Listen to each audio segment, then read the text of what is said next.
Good morning.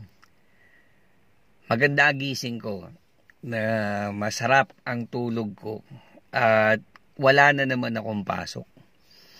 Kaya naisip ko na mag-ikot sa Muscat. I-video ko nang maipakita ko naman sa inyo, lalo rin sa mga mahal ko sa buhay, kung ano ang meron sa Muscat. Pero mo ang haba na rin ng pandemic, magto 12 months na, almost a year na pala siya. Kaya napakahaba ng oras ko, almost more than 8 months na rin ng mahaba ang oras ko. Kasi hanggang ngayon hindi pa rin naman nakakabalik yung mga estudyante, so may time akong mag-ikot sa Muscat. Siguro one at a time later on kapag okay ang naging pag-iikot ko ngayon, tapos medyo sobra ang lahat mula sa oras ko, mula sa budget ko. Kasi magastos din, di ba, pag maglilibot ako sa kung saan-saan sa Oman. Pero syempre, may enjoy ko kasi nga ngayon lang ako magkakaroon ng chance na maglibot talaga. So para sa mga kamag-anak ko, ito na siguro yung way na para makita nyo rin ako pag namimiss nyo ako. Kaya samahan nyo na ako ngayon. Alis tayo, mag-ikot tayo. Dito lang, malapit lang sa area ko. Maipakita ko man lang kung anong mga kagandahan na ipinagmamalaki ng Oman. Kaya again, good morning. Samahan nyo ako. Alis na tayo. Ngayon pupunta muna tayo sa fish market sa may Matra. Nagkamali ako ng pag-video recording ko. Dapat kahapon palang weekend. Ngayon kasi first day of work. So maraming kotse, ibig sabihin maraming nagmamadaling pumasok. Ayan. Kakatapos lang ng National Day nung last week. Ikita nyo ba yung mga halaman sa gilid? Yung mga flowers. Ganyan kaganda ang view pag nagdadrive ka dito sa Muscat. Sabagay, kahit pumunta ka naman ng mga paprobinsya, maganda mga landscaping ng mga roundabout. Tapos yan o, dati hindi ganyan yan, yung mga gilid ng batong bundok na yan. Inaayos din nila. Nga pala, yung National Day namin kakatapos lang last week. Kaya hanggang ngayon, nandiyan pa sa poste yung mga ilaw. Siguro mga after a week nila tatanggalin yan.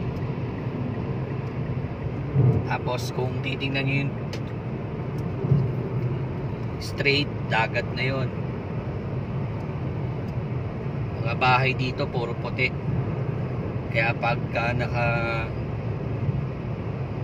top view, parang sementeryo.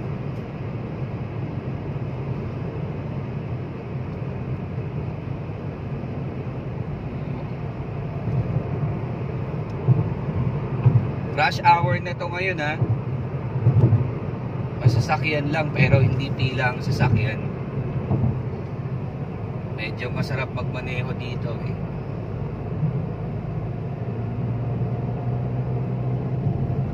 So eto, papunta tayong fish market. Dito kami namimili kapag gusto namin ng magagandang isda. Gusto namin ng iba't ibang isda.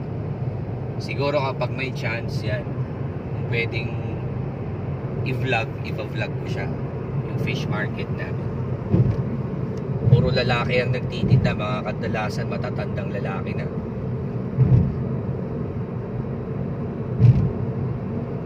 Siguro sila na rin yung mga mangingisda noon pa.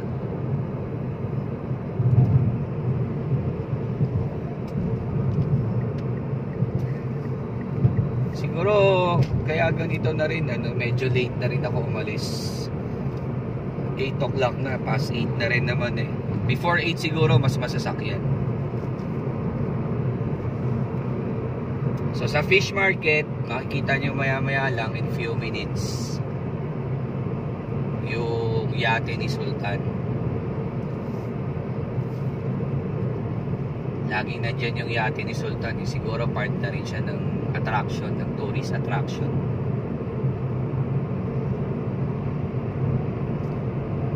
Yan. Ganyan kalinis dito sa Oman.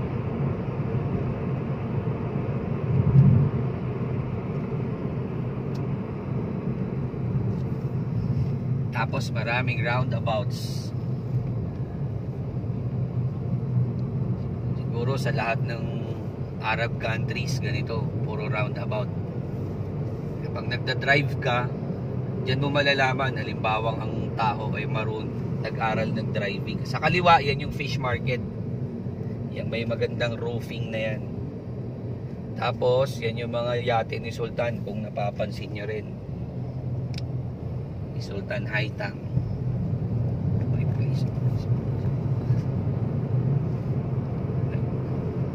Ito ang Gold Souk. Sa likod ng mga buildings na yan, maraming dyan, jewelry stores.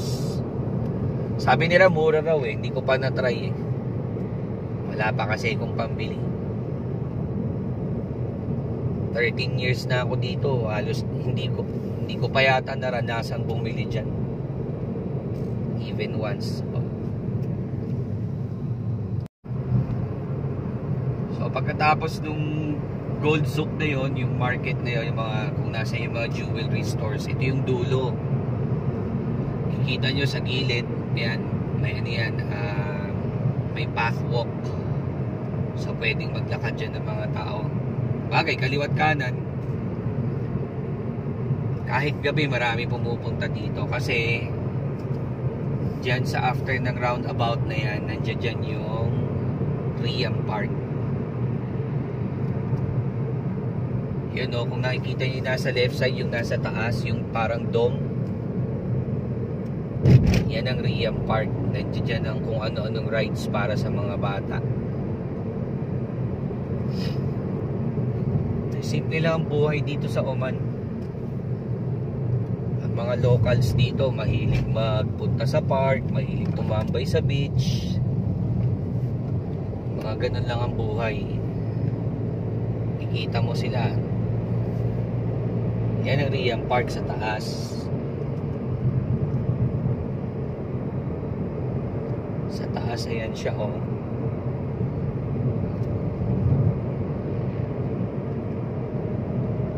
So malapit na lampas na tayo ng Matra. Ang susunod naman ay yung palace, yung isa sa palace ni Sultan. Papunta tayo ngayon.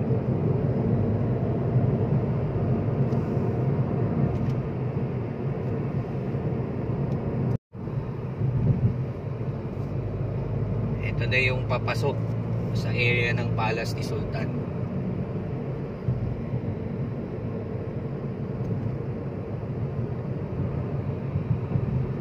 Nandito rin yung Old Muscat.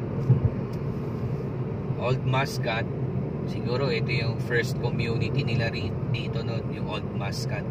Nandito.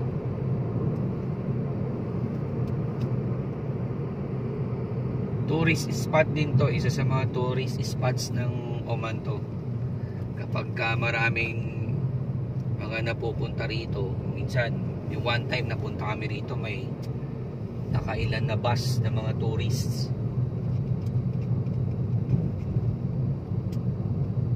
Ewan ko lang ngayon kasi pandemic kung pwede pumasok. Pero sa ngayon dadaanan lang muna natin siya kasi nagjo-joyride lang naman tayo. Hindi naman, tsaka na lang bababa, tsaka na lang pupuntahan.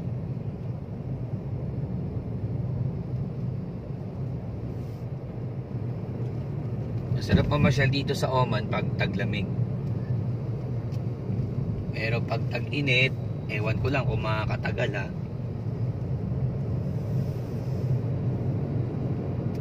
Yan.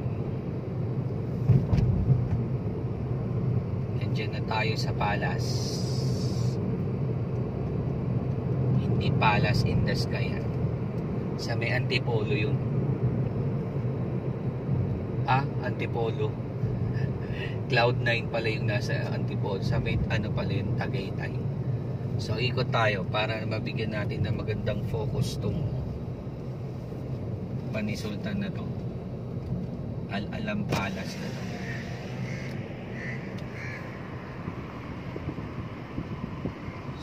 So yan ang palace, yung nasa dulo. Yan. Okay, yun ang palace. Sinala ako, nasa roundabout ako. Nasa roundabout tayo. Ngayon, papunta na tayo sa Old Muscat.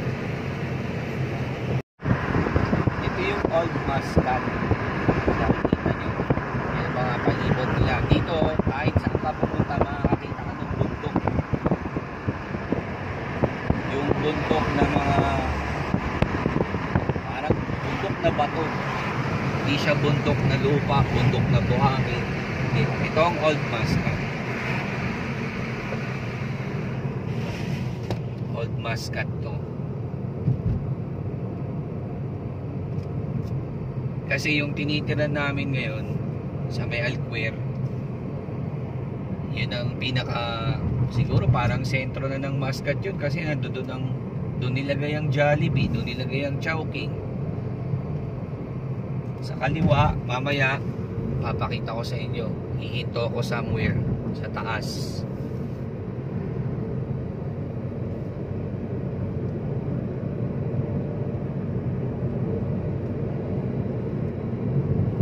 Nasa Muslim country tayo, kaya halos lahat ng bawat kanto may mosque. Yan yung isa sa mga ina-admire ko sa mga Muslim. Grabe ang kanilang dedication magdasal 5 times a day. Meron yung, ewan ko, basta hindi ko alam ang interval ng oras pero kahit madaling araw pumupunta sila ng mosque. Yun nga lang, ang mga madalas na nasa mosque, lalaki. Hindi pa ako nakakita ng mosque na may mga na babae, na pumupunta babae. Yan, yung mga bundok na yan, kung nakikita nyo, ang disadvantage yan pag summer. Kasi pag summer, mainit. So, mainit ang singaw niyan. Kaya pag mainit ang singaw, affected yung mga bahay na yan. Kaya lahat dito, walang bahay dito na hindi naka-AC. So standard na may AC ang bawat bahay dito, kaya kasi nga pag summer talagang hindi mo kakayanin.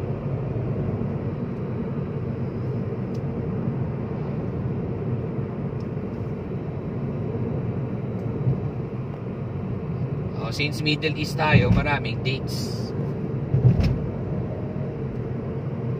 Yung dates na yan, sa mga hindi pa nakatikim, lasang ano yan, lasang chiko yan.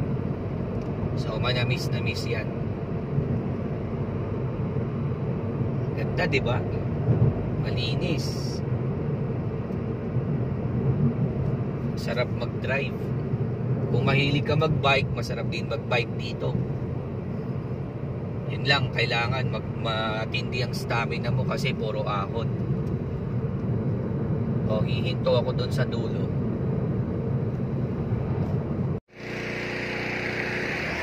Ito yung sinasabi ko na marina. So, nandiyan dyan ang mga yate. Siyempre, sino ba magyayate kung di mayayaman? Kahit saan naman, Pilipinas o kung saang parte ng mundo, pag nakayate, mayaman. Ako, hindi ko kaya yan kasi hindi ako mayaman. So, ayan siya. Ang palibot niyan, ayan, kita nyo, bundok na naman. Bundok, puro bundok. Puro na lang bundok. Ang kulit-kulit. Ang dami ko ng bundok. Ayan. Tapos nandyan yung aking Ferrari. Medyo itong lugar na to, hindi na masasakyan kasi looban na to babalik na ako sa kotse muna.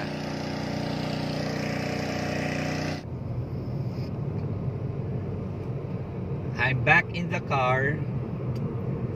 Ngayon, dito naman tayo sa, ito yung una kong pinuntahan yung lugar na Albustan. 13 years ago, hindi ganito to.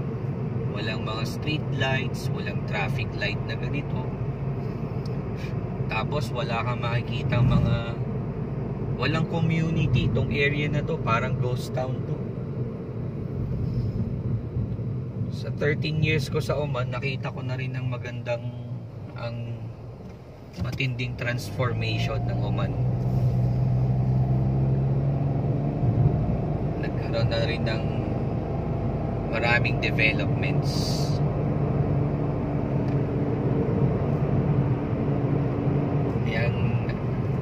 Yung nasa kanan na yan, dati wala yan. Kaya nagulat ako years after. Nakala ko dito na most wala.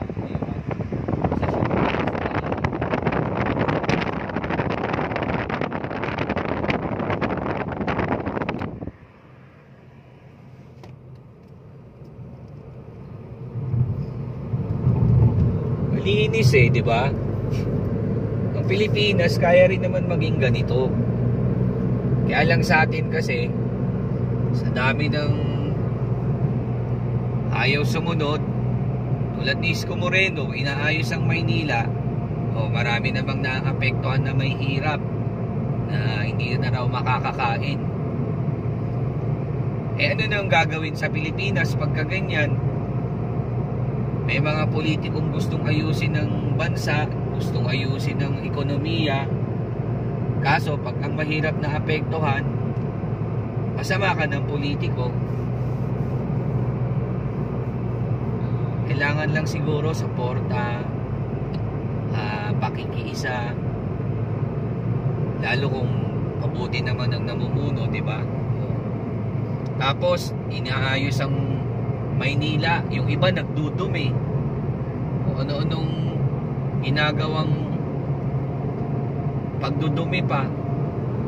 Mas may enjoy nyo bang nakatira sa bansang magulo, sa bansang madumi, sa bansang walang pagkakaisa? Tingnan mo, napakasimple ng buhay dito. Tutuusin. Dito, iwanan mo ang kotse mong naka-start kahit ano pa yung kotse mo na yan.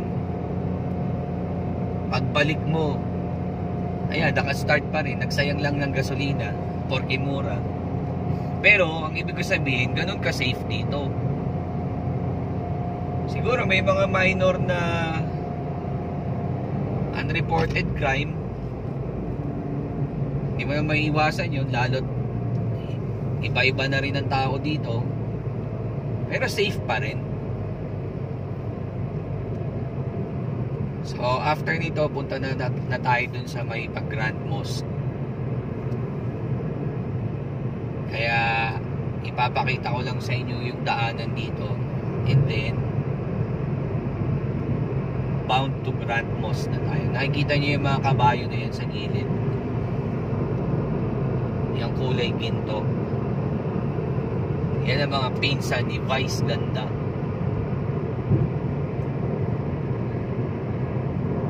Sige, sa Grand Mosque na tayo. Yung sa kanan na yan, yung nakikita nyo na yan, oil refinery yan. Yan, oil refinery. Masarap magtrabaho dyan kasi pag ikaw natanggap dyan, bukod sa malaki sweldo mo, lalo na yung mga nasa key positions, provided ang kung ano-ano, meron silang sariling pabahay dyan sa loob niyan. May mga Pilipino rin na nagtatrabaho dyan. Marami pa rin papasok sa trabaho. Pag weekend, mabibilang mo ang coaching tumatakbo rito.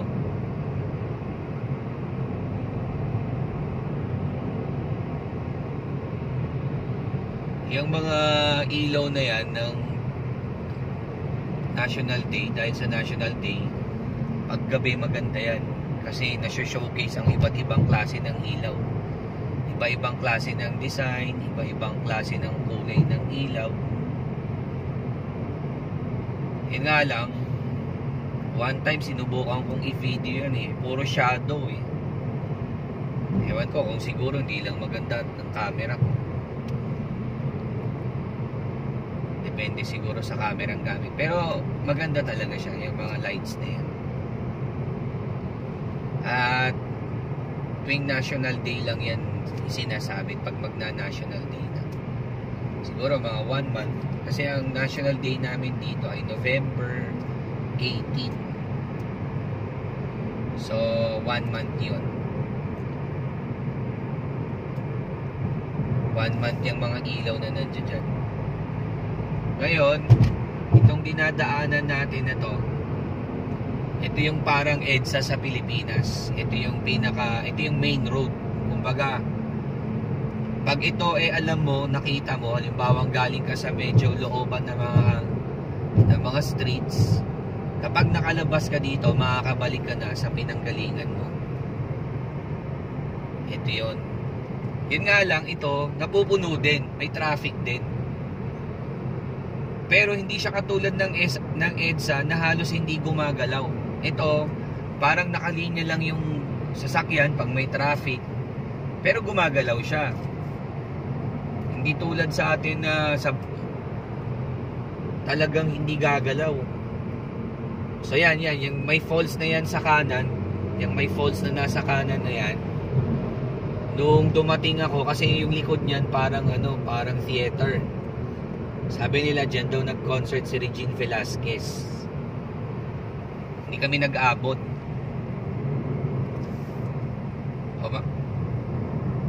Mabalik tayo sa EDSA na to. One time nagmaneho ako sa atin doon sa may Krame from C5.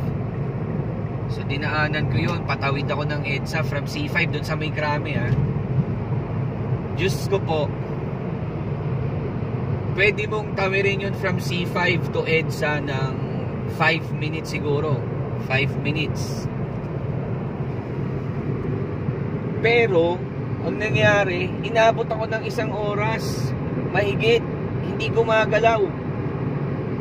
Siguro kung nagsaing ako noon at saka nagluto ng bulalo, malamang luto na, hindi pa rin ako nakakatawid.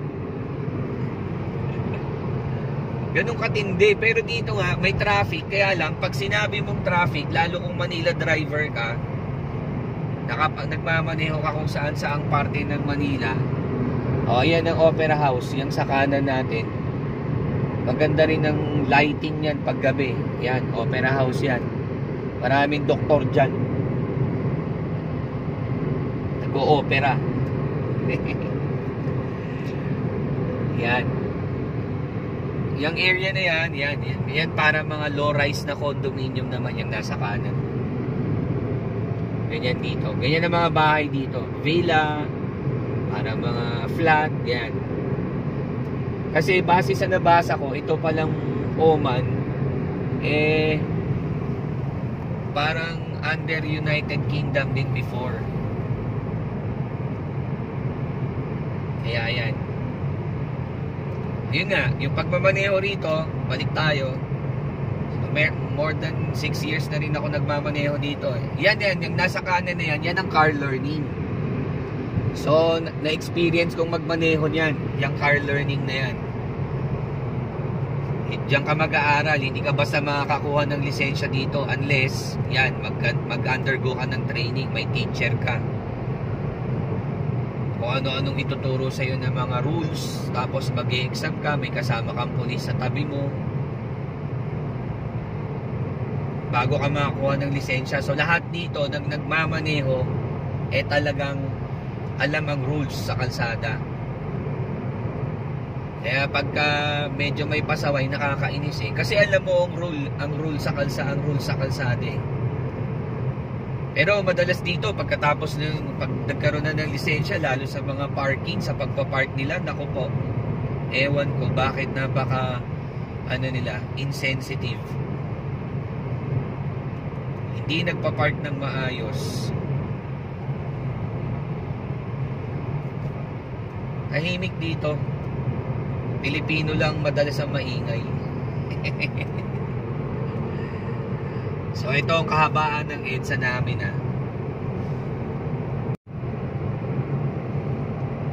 Masasakyan pa rin talaga. Pero hindi yan traffic hindi yan traffic. Ngayon, nandito tayo sa may area na kung saan nandun ang Jollibee at Chowking sa may kaliwa. Sa bandang kaliwa. Madadaanan mo dito ang Jollibee at Chowking.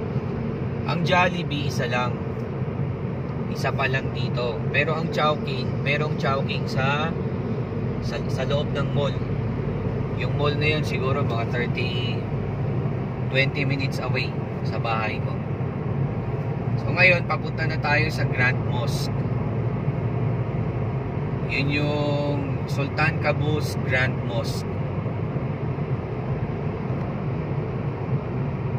Ayan, ang gaganda ng mosque dito, di ba? Kita nyo naman ang mga mosque. Yun ang maganda sa Muslim Talagang yung mga mosque nila worship house nga, kaya dapat maganda. Tsaka medyo solemn ang lugar. Hindi si Solemn Yusuf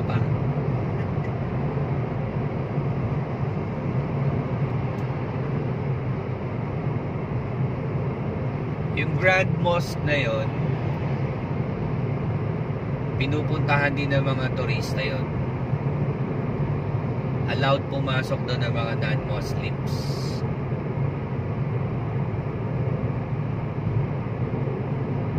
Biruin nyo yan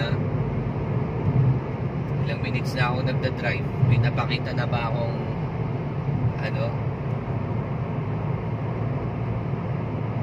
may napakita na ba akong pile ng mga sasakyan? Wala pa, diba? Dito, pag sinabi mong 15 minutes, nandiyan na ako. Halimbawa, may ka-meet up ka.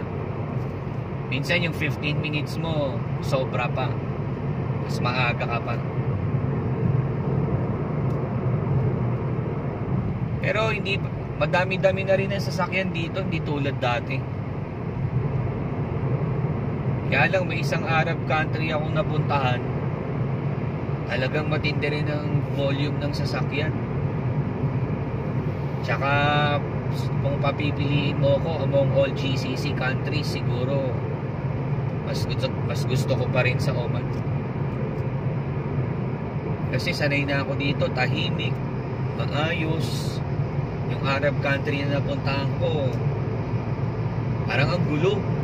Maganda nga, maraming buildings, oo. Malilibang ka, maraming mapapasyanan, marami kang options pagdating sa pagkain. Pero yung gulo ng lugar, ramdam mo Hindi tulad dito, tahimik. So nasa kaliwa ko yung Grand Mosque. Ang gagawin ko na lang, mag-U-turn ako. Para pwede ko rin maipakita sa inyo yung likod niyan kung anong itsura.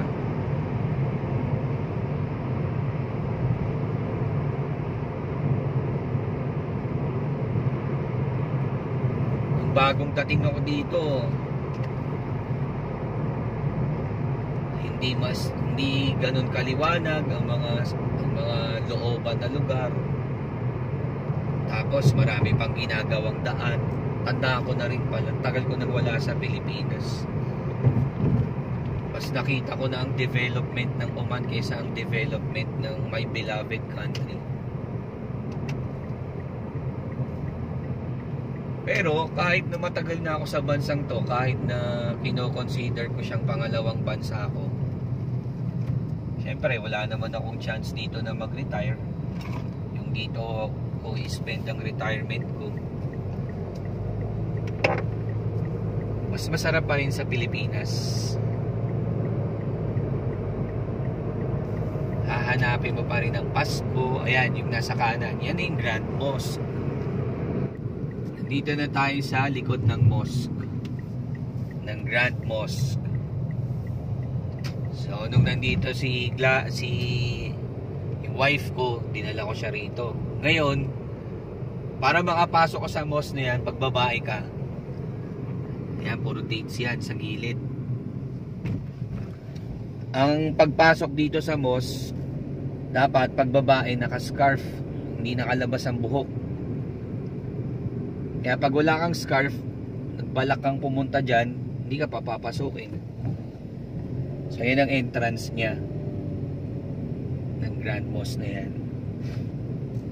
Since mapuno, siguro marami ring naglalakad dito. Yung mga coaching nakikita nyo na yan, alamang naglalakad yung mga yan. O, ayan ang dates. Ang daming dates, oh. Kita nyo ang dates? Ayan, oh, dates. Ito, kapaparada ko lang. Medyo kahit pa paano nakakagutom yung ginawa natin na pag-iikot, ha. Medyo bitin eh. Kasi bakit ba bitin? Kasi parang gusto ko puntahan na lahat ngayon para ipakita sa inyo kung gaano kaganda ang Oman eh. Kaya lang, tulad nga ng sabi ko, one at a time na lang gagawin ko. Yung mga tulad ng Grand Mosque, papasukin ko yun pag pwede na. Yung palace na daanan, papasukin yun. Tapos yung iba outside Muscat na eh. Kaya yun, medyo kailangan ng preparasyon financially. Tsaka kailangan hindi ako puyat kasi medyo boring mag-drive dito sa totoo lang. Kasi lahat ng dadaanan mo, buhangin, bundok, ganun. Pero syempre, sana na-enjoy nyo yung naipakita ko ngayon kahit na hindi naman ganun pa lahat. At least may idea na kayo. Lalo sa mga kamag-anak ko. So, kung ano man yung next kong vlog, tsagain nyo na lang panoorin at i-enjoy nyo rin kung sakasakali man sa mga darating pang linggo. So, mag-iisip pa ako kung saan pa ako pupunta sa ngayon. Pero for now, thank you. At ingat tayong lahat parating. God bless us all. God loves us all.